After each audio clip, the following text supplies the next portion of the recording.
All right, so today I'm gonna make biscuits with sausage gravy, and this, of course, is a very easy dish to make. There's just a couple of proportions you have to get right, and a couple of basic principles, and this is one of the easiest, most satisfying dishes to make. So, what I do is I'll start with a cold pan.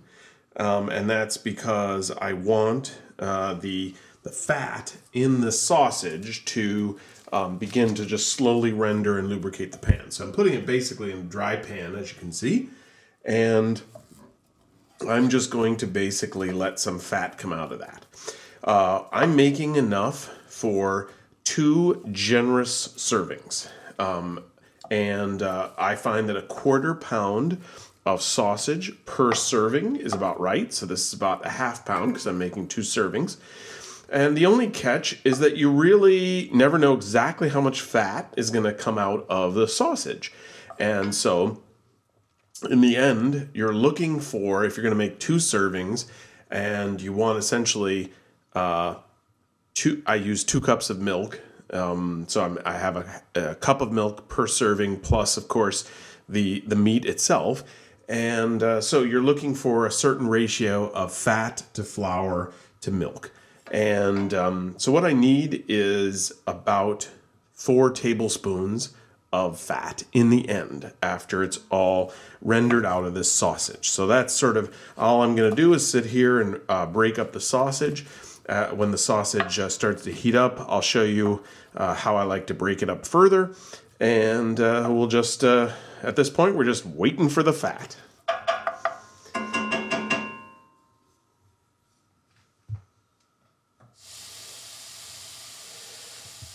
So, we've been cooking it here for about 5 minutes. And now that the sausage is warm, so it's a lot more pliable, it's not cold and stiff from the fridge anymore,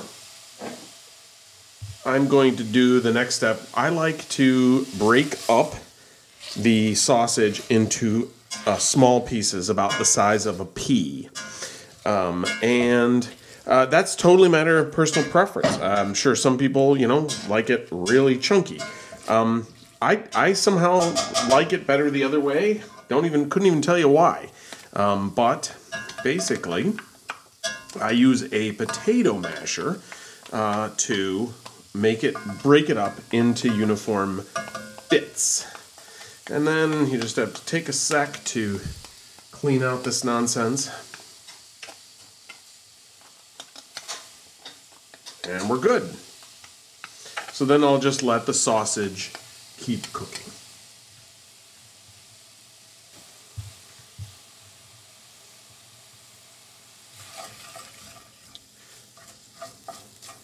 So you can see that a little bit of fat is coming out of it. This particular sausage, of course, it varies by batch. This is a little bit on the lean side. And so I can tell I'm going to have to add some fat later. That's, of course, no big deal. And then I just basically keep making sure that I've got no big chunks.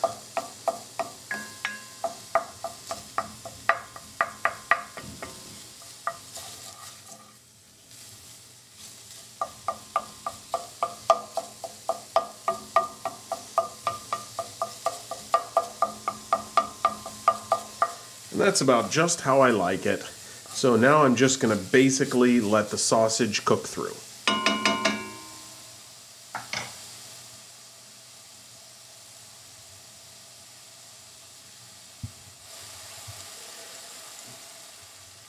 So we've let it go for about another 5 minutes here.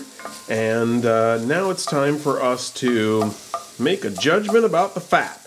Now, I don't know how well you can see this here at the bottom, but I think that we've got about 2 tablespoons of fat here. Now remember, there's more than there is, and it's not just what's on the bottom. It's also coating all of the meat. So typically there'd be about 1 tablespoon spread out over the bottom of the pan, and at least another tablespoon spread out over the surface of the meat. And I know that I need twice that. So I'm going to add 2 tablespoons of butter.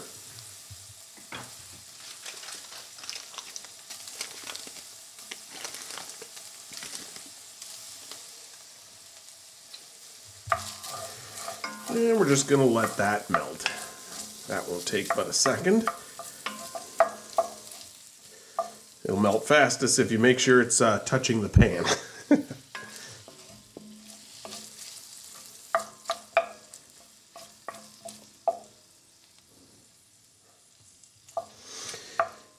So the next step after this is melted is for us to add the flour.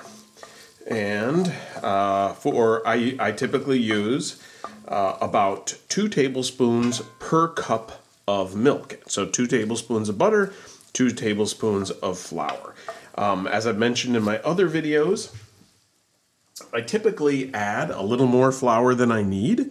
And there's a reason for that, which is that too much flour will really just make the dish a little too thick, which you can always thin out easily in just a moment by adding a little additional liquid. But if it's too thin, you can't add flour late in the game, so all you can do at that point is simmer it and boil off some of the moisture. So I really prefer to add about 2 1/4 tablespoons of flour per cup of milk. So really what I do is, as I'm measuring out my last couple of tablespoons, I usually just make them heaping tablespoons. Now, what I'm doing now is, in my opinion, the most crucial step. So most people at this point will make a mistake, which is that they don't do this for long enough. You've got 2 things you want to achieve at this point. And by the way, as long as it's not burning, you can completely ignore that some of the flour is sticking to the bottom of the pan. It'll all be gone later. But the key here is, first, you need to cook off the raw taste of the flour, and that's typically the instructions you'll get, and that takes about 1 minute to 2 minutes tops on the kind of heat I'm using, which is kind of, this is a gas stove. This is just below medium heat. But the real key is to distribute the fat among the flour, so that basically what's happening is that every grain of flour gets coated on the outside with fat. And that's how you make sure that the gravy doesn't have lumps. I've seen a whole bunch of other things that people say to add cold milk, to add it at such and such a rate, and all this other stuff. And some people, of course, even, go so far as to even strain their gravy. But the truth is, if you are diligent about this step, which is basically, notice what I'm doing is I'm kind of mashing each thing down like this and basically smearing the fat all over the flour. If you don't skimp on this step, honestly, I think basically, good 3 or 4 minutes of this, it makes all the difference in the world, and you'll have a beautifully smooth, creamy gravy. All right, so what we've got is, this is basically just about right. This is looking real good here. And now it's time for us to add our liquid. So normally you'll add milk at this point, but sometimes I usually use whole milk. I find that gives me the best result. But the truth is that you can use whatever you like.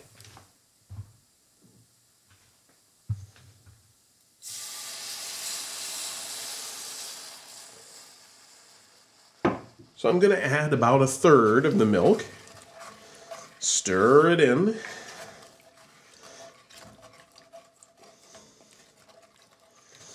and then I'm going to add another 1/3. Notice this will, because the ratio of flour to milk is all off, this is instantly thickened. So of course we're going to add another about 1/3 of the milk. And gently stir that in. The only reason you need to be gentle is because it'll splash like the dickens if you don't. I have never found that there's any need for whisking or anything like that if you have blended the flour in correctly at the beginning of the recipe. So obviously this is looking like biscuits and gravy at this point. We need it to come to a boil, or a low boil, you know, more like a kind of a nice simmer. And I'm going to add the other third of the milk. So now I've got a nice, generous helping. Now you'll see that, by the way, you'll see some like clumps of, remember I cut up the sausage. So why is it in this big clump? It's because there's flour in there that's coated with fat, but the fat hasn't melted yet. It hasn't gotten hot enough to melt. And when it starts to simmer, those clumps will completely fall apart. So they won't be present in the final dish. And the stuff that was on the bottom of the pan's completely gone. It's totally smooth when I'm drawing the spoon across it.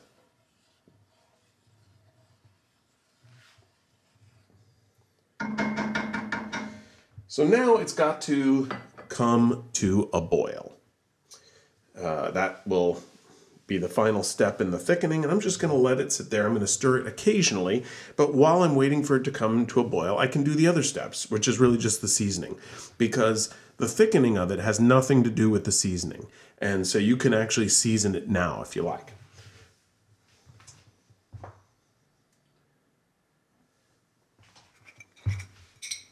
So I'll start with cayenne. I like a little bit of kick in my sausage gravy. So I'm going to stir that in. You're always going to add salt last, because everything you add is going to alter the flavor profile slightly. And at the end, you really just want to be able to say, does it need salt? Now, I'm going to add some disguised salt now in the form of a dash of Worcestershire sauce. I add typically about a teaspoon per cup of milk. Probably not a full teaspoon.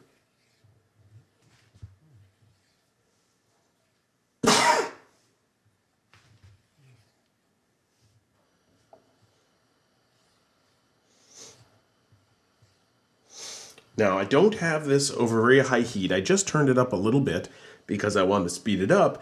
But remember, don't go crazy with the heat. And that's because the milk solids will burn on the bottom of the pan at this point if the heat's too hot. And you don't want that. And it's a lot easier for them to burn as the gravy thickens. So I'm being still pretty conservative. I'm never in any rush. This whole meal comes together really in just a very short time. So I'm just waiting for it to come to a boil. You can see that it's steaming and so forth, and it's going to boil any second now. So my next thing is I am going to add some pepper.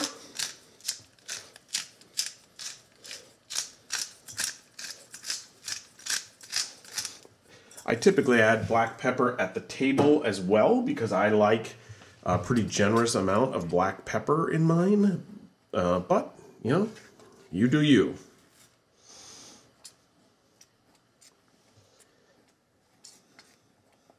Now, as you can see, it's really steaming and it's really starting to thicken. And so it's coming along very nicely. That is going to be just delicious.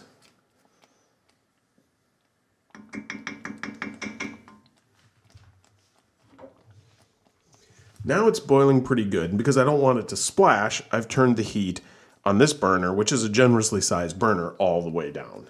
And it'll still simmer like this.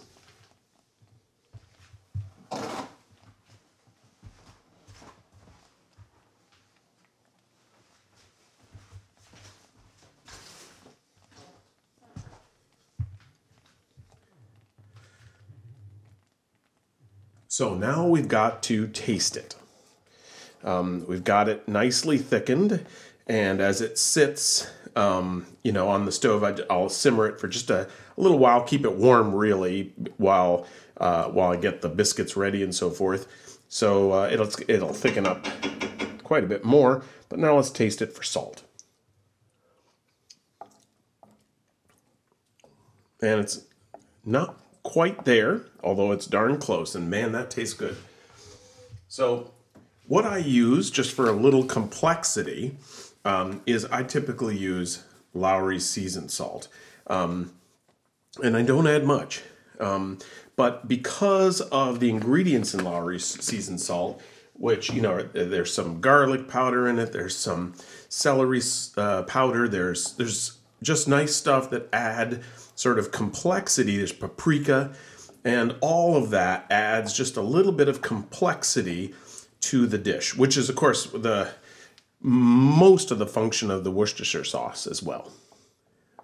But what you don't want is to add a whole bunch of stuff that then you end up with basically something that just tastes like a commercial product or something you'd get in a cafeteria. Now, I want to show you how perfect this gravy is. Do you see how, as I draw the spoon through, you can see the completely clean bottom of the pan, and that gravy is so thick now it takes a minute, you know, or a second at least, to fill in that gap. And that is just perfect. So let's just taste for seasoning now. Oh, that is incredible. I totally wish you could taste that. That is just delicious. Good grief. And you can see how beautifully creamy this is. Good grief, that's beautiful. So what I'll do now is I'm going to cover this, and I'm just going to let it sit over either, depending on how long it takes for me to plate up, either no heat or very low heat. And I'll put a picture at the end that shows you the finished product. But there's sausage gravy to go on some nice biscuits. Thanks.